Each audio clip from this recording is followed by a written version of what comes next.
Good morning, class 12th.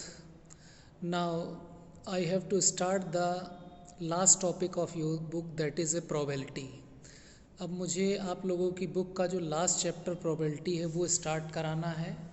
और ये जो रिड्यूस सिलेबस है उसमें आप लोगों के probability के सिर्फ 4 टॉपिक्स रखे गए हैं: conditional probability, independent events, total probability and Bayes theorem.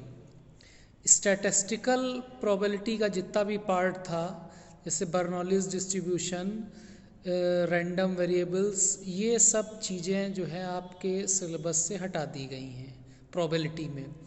तो प्रोबेबिलिटी में सिर्फ 4 टॉपिक्स आपको पढ़ने हैं: conditional probability, independent events, total probability and Bayes theorem. अच्छा, आपका जो स्टार्टिंग का पहला टॉपिक है वो है कंडीशनल प्रोबेबिलिटी। तो देखिए, ये जो क्लास 12th की प्रोबेबिलिटी है ये मान के स्टार्ट करी गई है कि आपको 11th की प्रोबेबिलिटी आती है। तो ये टॉपिक शुरू करने से पहले मैं ये चाहता हूँ कि आपके जो क्लास 11 के बेसिक कंसेप्ट्स हैं प्रोबेबिलिटी के, वो बिल्कुल क्लियर होने चाहिए। अब जैसे कोई क्वेश्चन आ गया, उसमें it is given that an event is a mutually exclusive event या exhaustive event, and you don't know what is exclusive event, what is exhaustive event, then how will you proceed in the questions. या अगर आपको sample space event का clear idea नहीं है तो आप questions को कैसे स्टार्ट करेंगे। तो प्रोबेबिलिटी की जितनी भी बेसिक थ्योरी है सैम्पल स्पेस, जैसे स्टार्ट हम करें, एक्चुअली प्रोबेबिलिटी की पूरी थ्योरी जो है वो सेट थ्योरी से डेवलप करी गई है। अगर सेट थ्योरी के आपके कंसेप्ट क्लियर हैं तो आप प्रोबेबिलिटी की थ्योरी बहुत इजीली समझ लेंगे। तो अब जैसे पहला है सैम्पल स्पेस।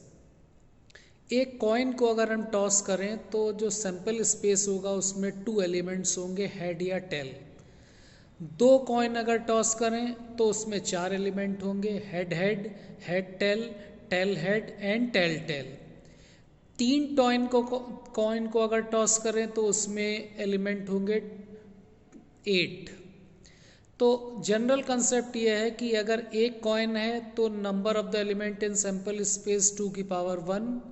अगर 2 कॉइन है तो number of the element in sample space 2 की पावर 2।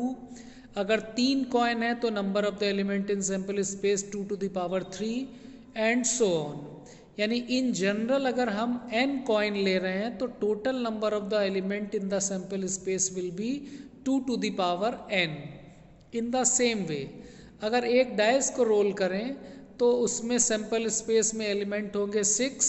अगर 2 डाइस हैं तो number of the element in sample space 6 square, that is 36। And if there are 3 dice then the number of the element in sample space will be 6 cube, that is 216। फिर इसके बाद event क्या है, जैसे हमने 2 dice throw किए और हम ये कहें कि the sum of the number on the dice is 10, यानी डाइस पे जो 2 नंबर आ रहे हैं उनका सम जो है वो 10 है। तो इस केस में हमारी इवेंट में जो एलिमेंट होंगे 6, 4, 5, 4 एंड 6, 4, 5, 4 एंड 4, 6। तो क्लास 9, 10, 11 के जो बेसिक कंसेप्ट्स हैं प्रोबेबिलिटी के, वो आप लोग के क्लियर होने चाहिए। इसके लिए मैंने PDF फॉर्म में basic theory of probability topic लिख के इस पे मैंने जो भी बेसिक थ्योरी हो सकती है वो PDF फॉर्म में आपको सेंड करी है, उसको आप लोग पढ़ लीजिएगा। फिर नेक्स्ट टर्न से जो है कंडीशनल प्रोबेबिलिटी जो है वो मैं स्टार्ट करूँगा। Thank you.